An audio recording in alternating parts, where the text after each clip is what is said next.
I'm sitting here with Okay. Gibson Butler, and we had talked. I don't know if it was a year or two ago about patellar tendinopathy that you had, but you're not the typical jumping athlete that would get it. And whatever, we kind of work together to kind of get you back. So before we get into the whole story of your patellar tendon pain, the rehab journey, tell everyone who you are. Yeah, name's Gibson Butler from Southwest Montana. Own a little excavation company here in town and like to hunt a lot and grew up playing sports, small town Montana. So, And your type of hunting, so what type of hunting are you doing? I'm in Wisconsin and I just do deer hunting, so we're sitting in deer stands, but yours is a bit different. yeah. Yeah. So the first time we got on a call together, I told you that some of my patellar tendon pain was brought on by hiking. And I was specifically talking about hiking and hunting. You were kind of like, well, I don't know if it's tendon pain, it's probably muscular. And the kind of hunting that specifically you're doing out west, it's a lot of vertical feet on very steep slopes with very loose footing. So it is a lot of quick movement, slipping, catching yourself, and I think it is a very tendon heavy pursuit. And I actually know quite a few other hunters that get knee pain. It seems to be a pretty common theme. So Yeah. And yours came about, so yeah, bring me back to when this first started because you've been hunting for a long time, and then when did this knee pain come up initially? well, it started early, like when I was 12 or 13. Like right about the time I hit puberty, started getting pain in the front of the knee, and I think it was probably just fat pad issues at that time. And I think it actually started in like junior high football. And it kind of came and went throughout junior high, high school sports, and sometimes it was really bad, sometimes I never noticed it. And yeah, I mean, you're from a small town as well, so like you probably understand in those situations, if your legs aren't broken, you just keep playing, like whether it hurts or not. And yeah, I probably pushed through way too much pain as a like 12 to 18, 19-year old and probably did a lot of damage there.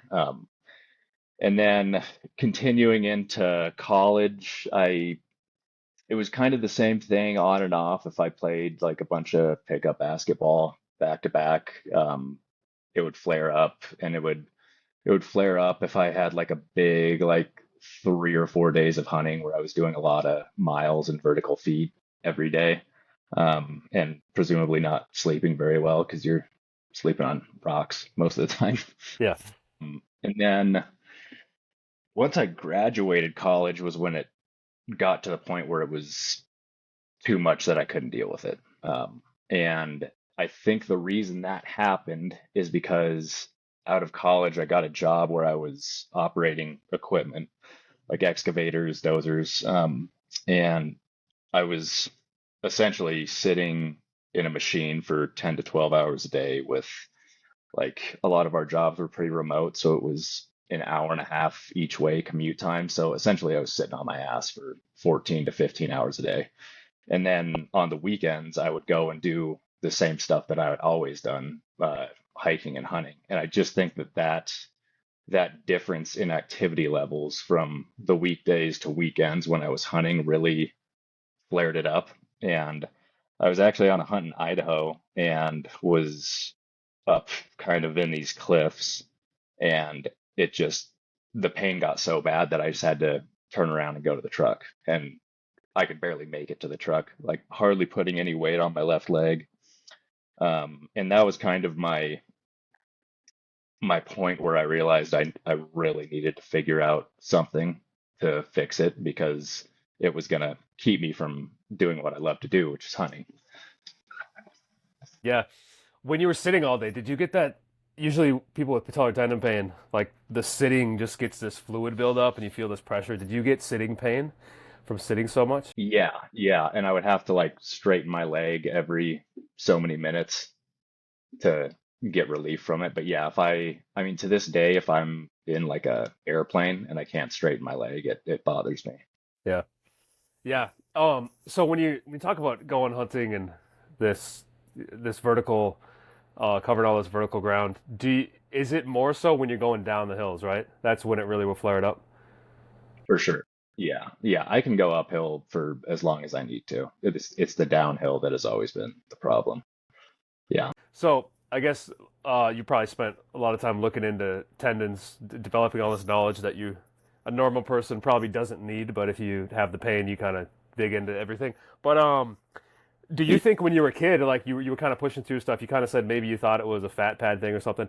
Do you think you did a lot of damage to the tendon and it just now has like it just stayed there and then when you go to this job where you're sitting all day and then you go hunting is like this big change in lifestyle just led to this flare up of pain? Like, do you think you did some serious damage as a kid? Probably. Yeah. Yeah. Like I remember one specific time, it was like junior year of high school, and had just done a big practice and a lift, and I was dunking, and I jumped off my left, and I just felt something in my knee, like in my patellar tendon. I didn't know what it was, but it was enough that I was like, I should probably stop for the night. And I think it was probably a fairly significant tear, and I eventually did get imaging on it over like about year and a half ago, and there was small tears pretty much throughout the tendon.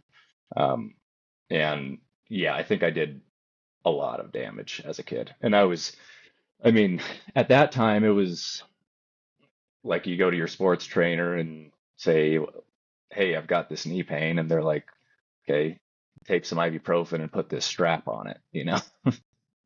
And that didn't do anything for me. But that was kind of the status quo at the time.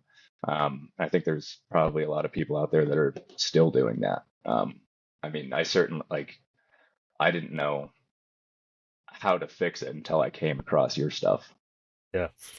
Okay, so this story, you said you were in Idaho and you could hardly like get back to your truck because like that pain was so bad.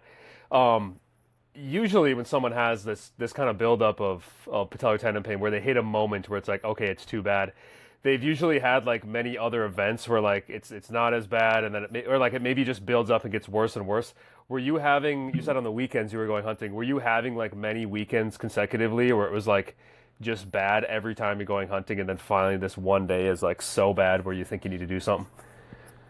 Yep, for sure. Yeah, like if I had a big, like if I had done a big climb to get up to somewhere where I was gonna glass from, um, the downhill back to either the truck or camp was always, if it was long enough, it was gonna be painful.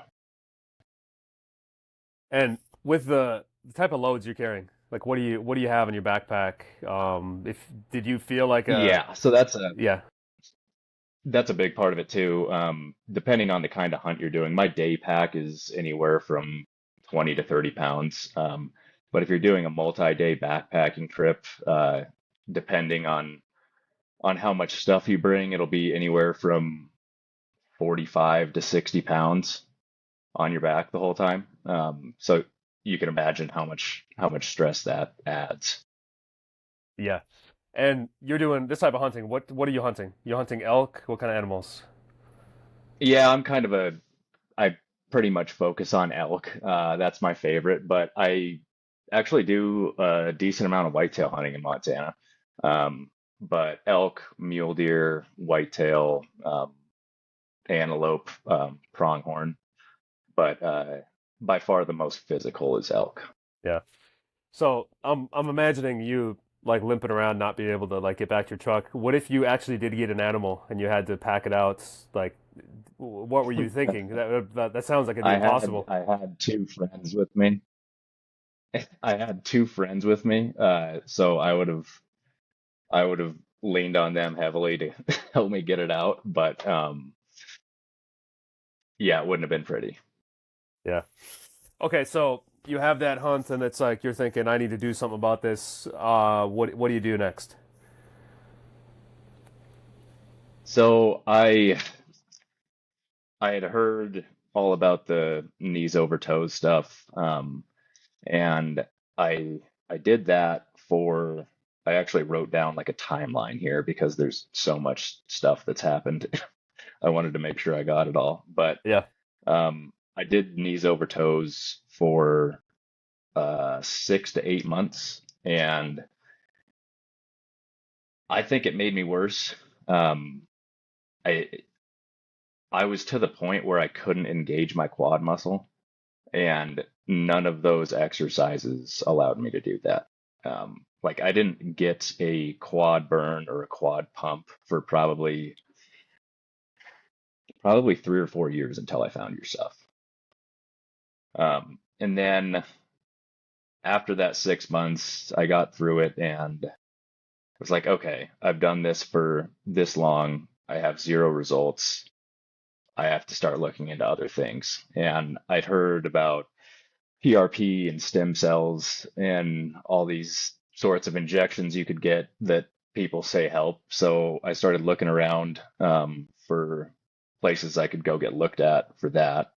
And I ended up finding this place here in town in Bozeman, and I got one injection of it's it's called placental tissue matrix. I don't know if that's like stem cells or some derivative of that, but that's what I ended up getting.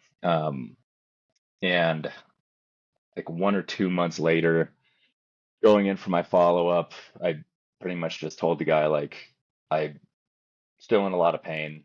Uh, I don't know if this. I didn't know what to expect. And I don't hold anything against the guy that gave me all these injections and everything, because I mean he's in the business of selling injections, and I went to him asking for an injection, but he uh, he recommended a second treatment. So in between those two times, they, for whatever reason, it was something with the FDA, they weren't able to get the placental tissue matrix stuff anymore. So he ended up giving me a PRP injection. Um, and a couple months after that, my knee pain was probably the worst that it's ever been. Um, and I went back to him and was like, "Hey, what's going on here? I'm in a ton of pain." It seemed like cold weather made it even more painful. So like when I was out hunting in the winter, it was really bad. Um, and he imaged me, gave me the ultrasound, and I just kind of explained to him the pain levels that I was experiencing. And he he thought that, so since this happened, I've spoke with you and realized that all of this is wrong. But this is what he said. He said that I had developed type 2 collagen in the tendon, and he equated that to scar tissue. He then said that in order to heal properly, I would have to get that type 2 collagen removed through a procedure called 10x. And 10x procedure is basically like I've got this pen in my hand and it's like a blunt tip and it batters against the scar tissue. And at that same time, there's saline being injected in and vacuumed out. So it like pulverizes the scar tissue and then sucks it out through this tube. So I went to Pocatello, Idaho, and got that done. And started PT to recover from that. And I think that is right about the time that I found your stuff. Yeah. Okay.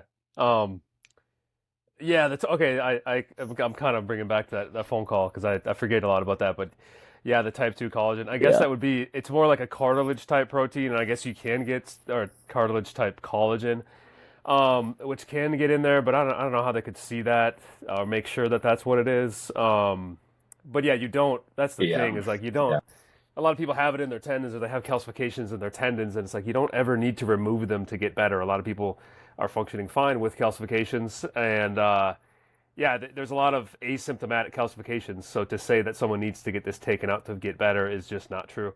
But yeah, that does sound like stem cells, a placental. Um, Mhm. but I want to go back to that ATG. So like their big thing, I guess they had the ATG split squat, and then they have the Poliquin step up, which are both can be pretty aggravating to the tendon. But the other one that's supposed to be really good is that reverse sled. You weren't getting like a quad pump even doing that. No, no, I literally could not engage my quad muscle. Um, I I tried all sorts of things like tapping on the muscle as I was doing different movements, and I couldn't get it to engage. I think that I had torched it so bad that my brain had just completely shut it off. Um, and yeah, I don't think I got it to engage until I started doing isometrics. Yeah. So while you're going through, you said like 6 months of ATG, right? Mhm. Yeah. What were you doing with hunting in the meantime? Were you just taking a break, or were you doing like easier hunts, or what were you doing? Easier hunts. Yeah, I actually I'm from around here, so I have permission on a couple pieces of private ground to hunt. And I remember one time I crutched out like a mile and a half to a ground blind and shot a cow elk with my bow out of it while I was on crutches. So that was kind of funny. But Yeah. yeah, I was doing like a lot more whitetail hunting, a lot more flatland stuff, and not going crazy steep and deep into the mountains. Yeah. And that job you had sitting all day, you still had that same job with all the hours of sitting, or did things change? Nope, no, I had that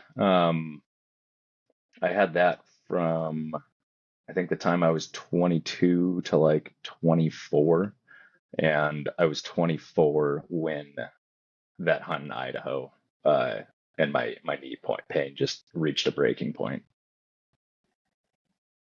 So you And left that then job. after Yeah. that, I started. Yeah, Okay. So what the new job doesn't have any like 12 hours a day sitting.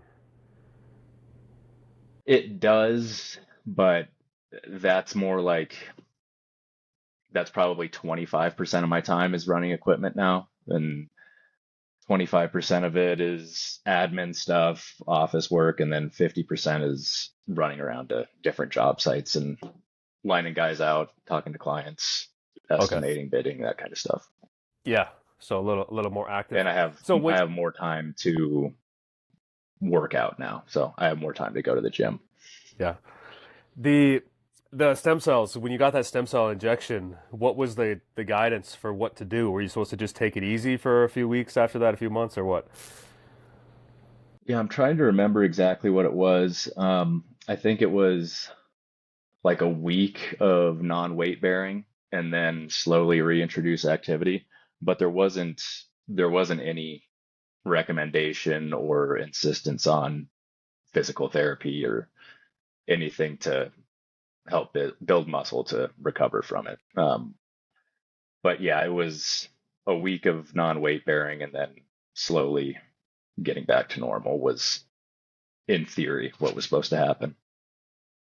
And then PRP, it was the same thing. They tell you take some time off and then ease back in, or what? Yeah, I mean, that was at that point I should have smelled a rat and got out, but I felt like this was kind of my last option. I felt like I had kind of tried everything else, but yeah, PRP was similar. I think it was another week non-weight bearing, and then slowly introduce activity after. Yeah. So you go in after that PRP. You said 2 months later, and you tell them the knee pain's worse than it's ever been. Was that like a pretty awkward conversation? Was it kind of like a cop out to be like, well, you need this 10x procedure, that's why you're still hurting, or what did you make of it? Probably, and the guy actually didn't really have an answer for me, but he was going to a conference in Seattle that week, and he said he was going to ask a bunch of his colleagues what they thought about it.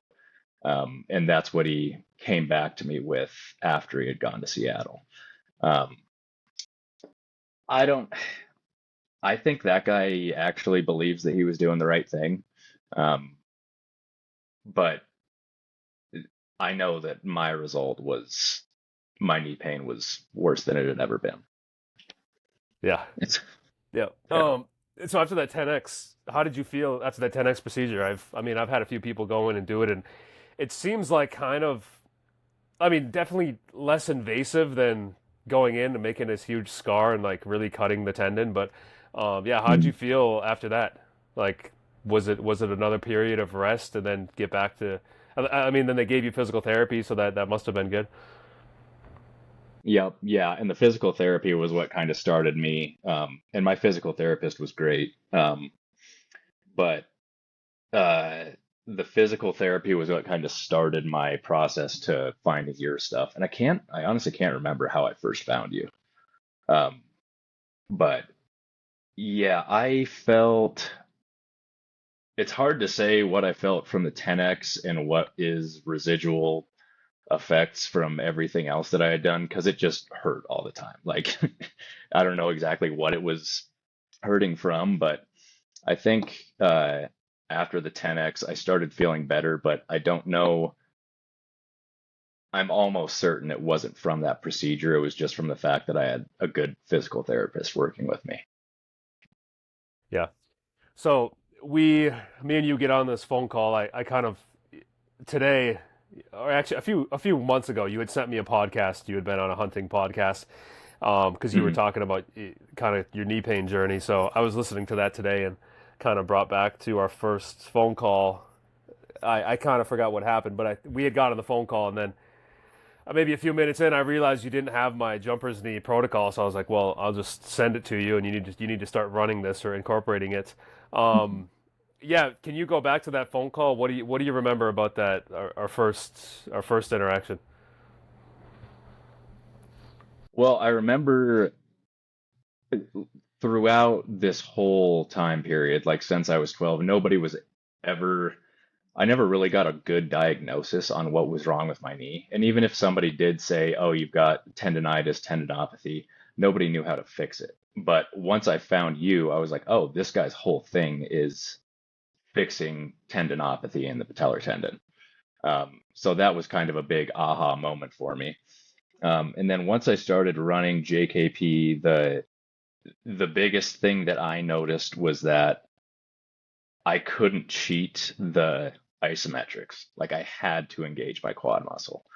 And I noticed that if I if I loaded consistently, either every day or 6 days a week, my knees felt infinitely better. Yeah, and your isometrics because I think I was remembering back. Maybe this isn't the case, but I thought I have that guidance of like 30 to 45-second isometric holds. Did we get to the point where like you were really getting aggravated with that load, so we increased the time frame? Was that what we did? I actually think I had listened to your podcast with Keith Barr, and I was doing some like 15 to 30 seconds holds, and those were kind of provoking some pain. So I think I did do quite a bit of like 45-second to a minute 15 isometrics at first. And you were doing leg extension or what exercise? Leg extension's been the best for me. Another one big thing that's helped me a lot is I just bought a leg extension machine and put it in my living room. So I wake up and grab my coffee and read emails while I'm doing leg extensions every morning. And it makes it a lot easier to do twice a day because I don't have to go to the gym twice a day. Um, so that's been helpful. And yeah, leg extension I think has been the most consistent. It always feels good. Like the other types of isometrics feel good, but not as consistently as the leg extension for me. Yeah. Yeah, dude, it's such an individual thing because some people the leg extension really doesn't agree with them, and then some people it's like works like magic. So, I always you're lucky you're in the camp that it's such a magical thing because I think it's a lot of it is the way someone's knee is built or maybe the pathology within the tendon is like just something about the leg Yeah. extension. So you're doing what angle? Are you like 60-degree knee angle or what are you using? Yeah, I like to mix it up a little bit. Now that my knees are feeling a lot better and I'm able to do some of the things that I used to do, I'm kind of mixing it up and doing shallower angles, but most of the time I'm doing, I guess it would be like almost a straight leg,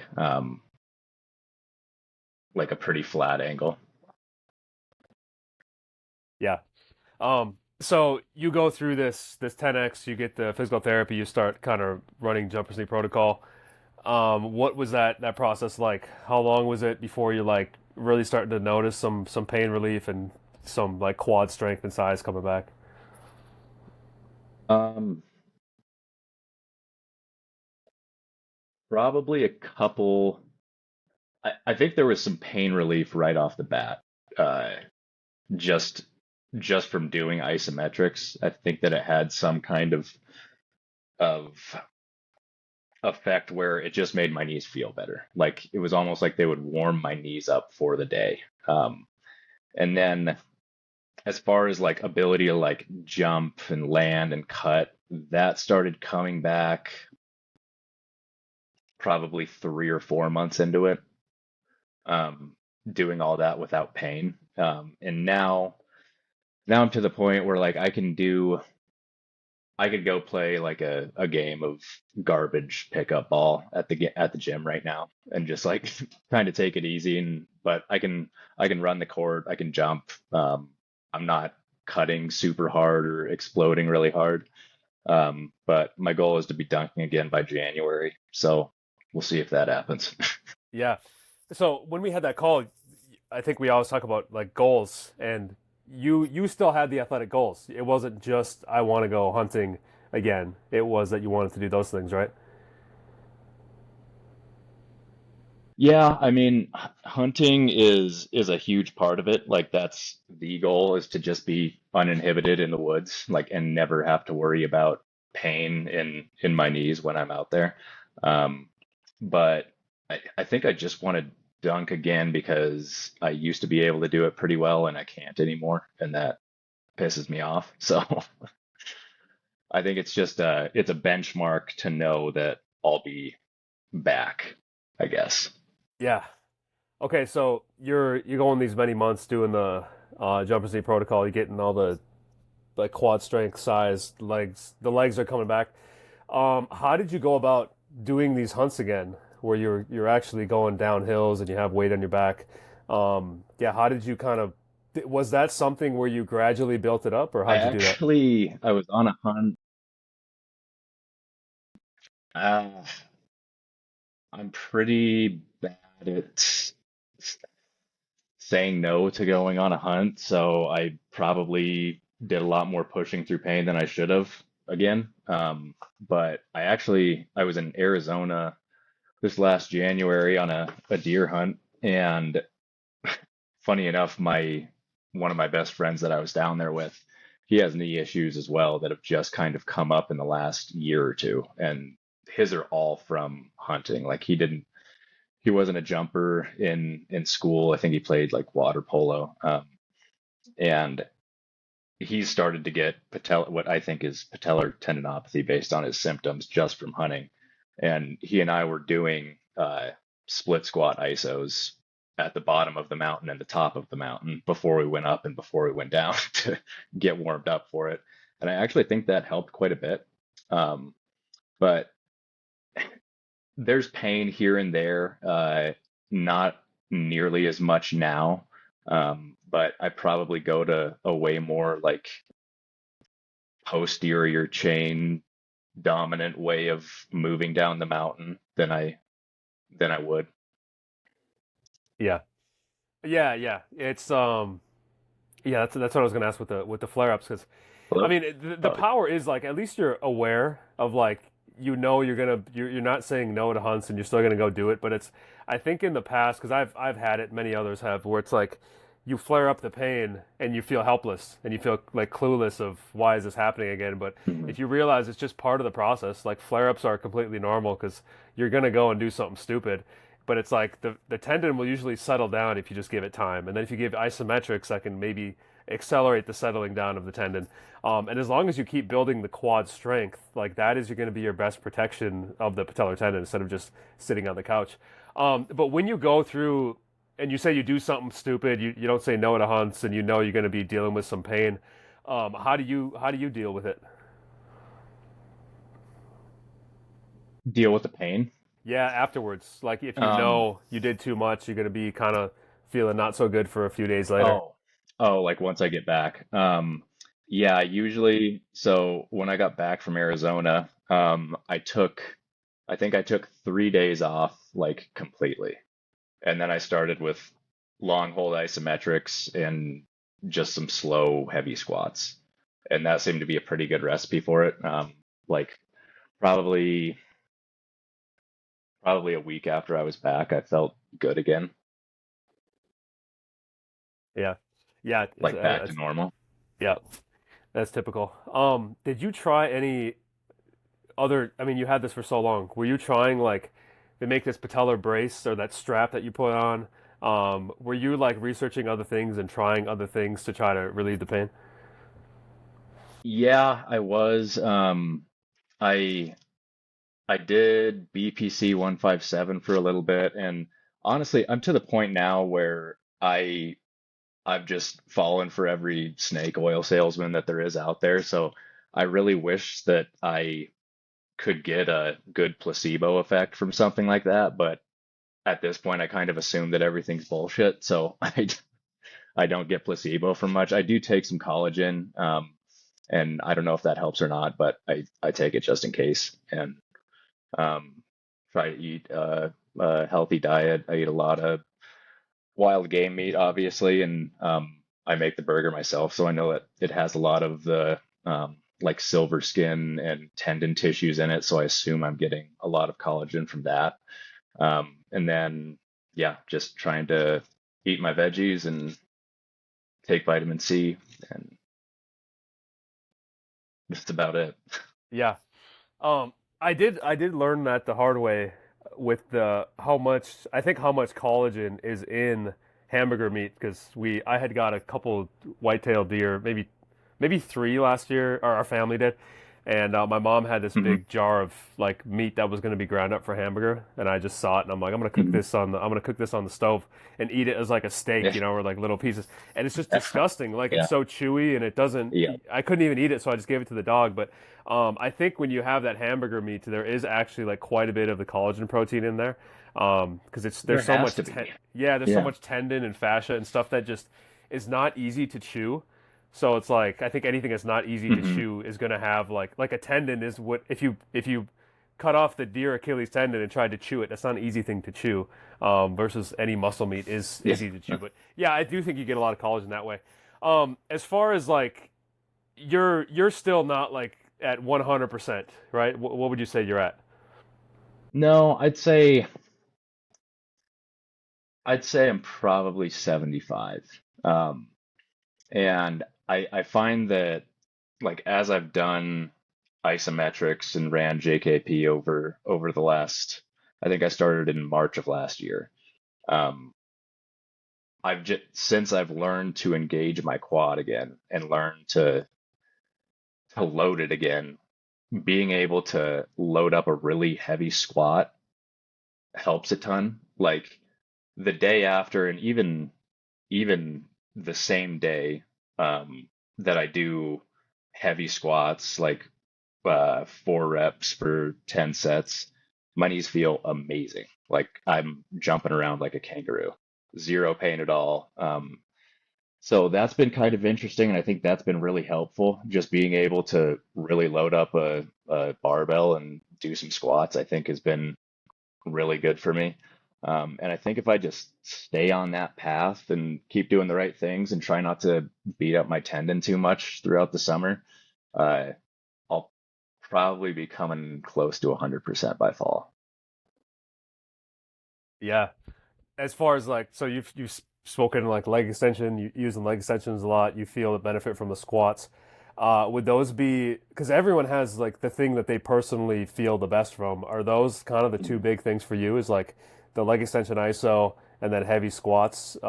Like what other things? What other things are you feeling good from? I think I think my top three would be quad extension, um, heavy split squats, and heavy zerkers. I think those three are probably those are the ones that I do, and I know my knees are going to feel really good during and after. And I get a great quad pump from every one of those. Yeah. Um, Going. Sorry to backtrack way back, but the pain was which leg? Was it bilateral? Was it just on your left or? So it was mostly my left. But when I was on crutches after I don't whichever one of the injections it was, I I was too impatient to like use my crutches to move short distances across the house to like grab something, so I would just jump on my right leg, and I started getting knee pain in my right knee from doing that. But my right knee is pretty solid. For whatever reason, I never really got it bad on my right side. I do get some IT band pain on my right side, um, and I think that's about it on my right. I did dislocate my right knee one time playing basketball, but it just like snapped back into place and was never really a problem. It was sore for like a week after, but Yeah. Yeah. Um, yeah, that's the thing. Usually when you have some pathology, like they imaged your left knee, I assume they didn't image the right when they did the ultrasound. They they just looked at. did. Oh, they They did. actually did, and the patellar tendon on my right, uh, I think there was like a couple small little nicks in it. And then the quad tendon on my right had some more significant tears, but nothing compared to my left side. Yeah. Yeah, and those are things that make you wonder. It's like, well, why does my one tendon hurt? There's pathology in the other one. Yeah. There's not pain, you know. So it's like when you start really treating the pathology, it's just like, do we really need to do that? And really, it's like, let's look at the big thing here, which is like, what's the quad doing? So you said you're like 75%. What are your numbers like if you're doing so like the squat is going to be a bilateral. You can't really tell side to side, but like that leg extension, if you're doing single leg, is it still quite a bit weaker on the bad side? And the split squat is it similar? So there's still a small visible size difference in between my left and right quads. And I'm pretty close to even strength wise. Even though my right quad is bigger, um, I we're getting really close to being equal strength wise. Like the quad extension, I'll um, do like 140 or 50 pounds for 45 seconds, and the level of burn and like uh, just fatigue is pretty much the same on each side. Um, as far as like so I have other things that program like that foam roller bridge or like some of those Achilles hopping things. Were you seeing like a really significant performance drop on that painful side versus the other side? Yeah, yeah. So my whole like the pogo hop specifically, I'm so much stronger on my right with those. And I think it's because it's not just my quads, it's like my whole left leg is just smaller than my right leg. Um, Calves are smaller on my left, and I really notice my right side is much stronger in the pogo hops. Um, and then the foam roller bridge, uh, I'm to the point now where I can do like calf raises on the foam roller and do 20 reps and not cramp. But when I first started doing those, I like as soon as I lifted my butt off the ground, I was cramping. Yeah, yeah, very common. So you're like you started in March. It's of last year. It's April this year. So like you've been going like 13 months. But like you Mhm. have a really good outlook on it because like people, there's so many people I talk to that have been rehabbing for like 4 months and they're like, why they're disgusted that they're not 100% yet. And I'm just like, dude, you're dealing with a tendon, which is like you've probably beat this thing up for months and years, and then finally it gave you some symptoms. So like, I don't think like they don't just come around in a short period of time. Um, how have you come around to have this patience to be like to be content that like you're 75% like 13 months in of like quote unquote good rehab? Yeah, why are you feeling like you have this good outlook even though it's been so long? Um, because I'm getting better. I mean, at the end of the day, I am progressing towards the goal, and I know that worrying about how quickly it's happening isn't the most productive thing to do. And if I just get stronger, it's going to continue to get better. So that's kind of my take on it, and I'm just happy that I'm trending in the right direction because that wasn't the case for a long time.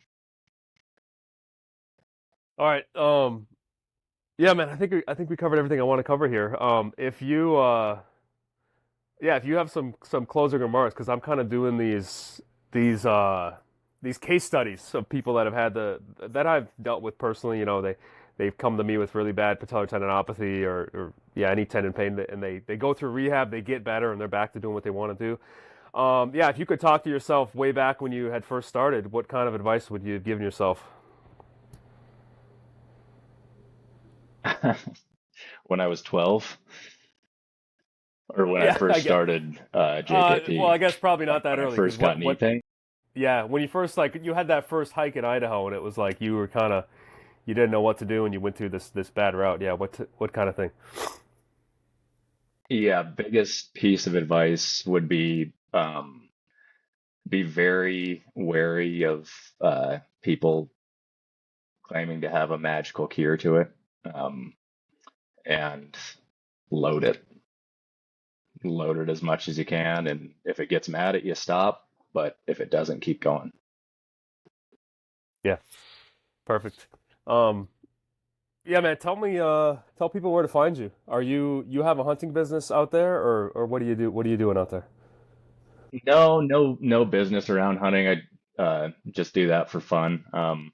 But I've got a construction company out here, Osprey Contracting. We're excavation focused, but we do a lot of different things. And yeah, if they want to follow me on Instagram, it's Gibson Butler 596. We'll have to I'll post this online so they could see what's going on because I do have I enjoy hunting content, hunting stories. I guess we didn't talk any hunting stories Yeah, here because it was all knee pain. But if oh you yeah, go ahead. wanna if you Yeah, wanna yeah. hear Tell me a one knee actually. pain I story, do. Yeah, I've because I got was one telling for you you. off air. I was like, whenever I pull up Joe Rogan and he has a hunter on, it's just like I get so in the Yeah. mindset of like I just want to go hunting right now. And like my only thing is I do whitetail, so I have like 3 months of the year I can hunt. Otherwise, I don't do anything. Yeah. But yeah, man, if you got one, go ahead. Yeah. So this was after Idaho, but pre-injection. I think this was like in the middle of knees over toes stuff. And it's September, and I drew a good tag in eastern Montana for elk, and I had packed in a bunch of water into this spot because there's no drinkable water in this area, and I was camped back there for 3 days, and I could feel like my knee was really starting to get pissed at me, and I knew it was a matter of time before I wasn't really able to hunt anymore. And so I find this giant bull, and he's got 20 or 30 cows with him, a couple satellite bulls, and I'm just kind of on the edge of the herd, trying to like loop in front of them and keep the wind right and get a shot. And a common thing to do when you're hunting spot and stock style like that, especially in dry country, is to take your shoes off and just stalk in your socks. So I take my shoes off, and I'm I'm sneaking in on this bull, and I had to like go down this like slippery kind of like dried up mudslide, and throughout that, I really flared up my knee pain. And so it gets dark. I couldn't get a shot at the bull, and my knee's toast. And I realized that I forgot to mark where I had left my shoes on the map. So, so I'm walking around in this cactus and rattlesnake infested sage flat looking for my shoes in the dark with a beat up knee. And that was one of the lowest points in my hunting career. But I got out of there and went and hunted with my dad. He got a good bull, so it ended up okay. Wow. Did you have other cases like this? This really must have impacted the hunting. Yeah, yeah, it definitely kept me from going places that I really wanted to go. Um, there was plenty of times where like there would be a herd of elk bedded up 3/4 of the way up a mountain, and I just knew I couldn't get to them. Thankfully, I can get to them now. But yeah, for probably 3 seasons, it really held me back hunting wise. Yeah. Yeah, it would never affect me because whitetail, I just sit in a deer stand and they come to me, and then you could just get a four-wheeler and pull them out. But but yeah, I need to start putting in for Montana. I know See at if I some can point. flare up knee pain. Well, dude, at some point, I know I need to start doing some big game stuff. But they where I live, there's in Hayward, Wisconsin. I don't know if we talked about that. They have like an elk. They have like 400 or so elk they put in Wisconsin. So like there's actually tags they people can get for that. But I've actually never done public land. So it's like it's one of those things I've never done because we just have like a few acres of private, or maybe we have like 60 or 100 in different spots where I've always hunted there. So it's like I never have to deal with other people or knowing what's going on around me. And it's just the deer. Yeah, for We sure. can bait the deer in Wisconsin, so they just come to the bait pile. Like it's pretty easy to do, especially if the winter wasn't that bad. There is a lot of deer. We've had some pretty bad winters where like a lot of them die off, and then I'm seeing like two deer the whole next Yeah, year. Yeah, yeah. But yeah, yeah. all right, man. I Thanks for coming actually on. think, yeah, thank you.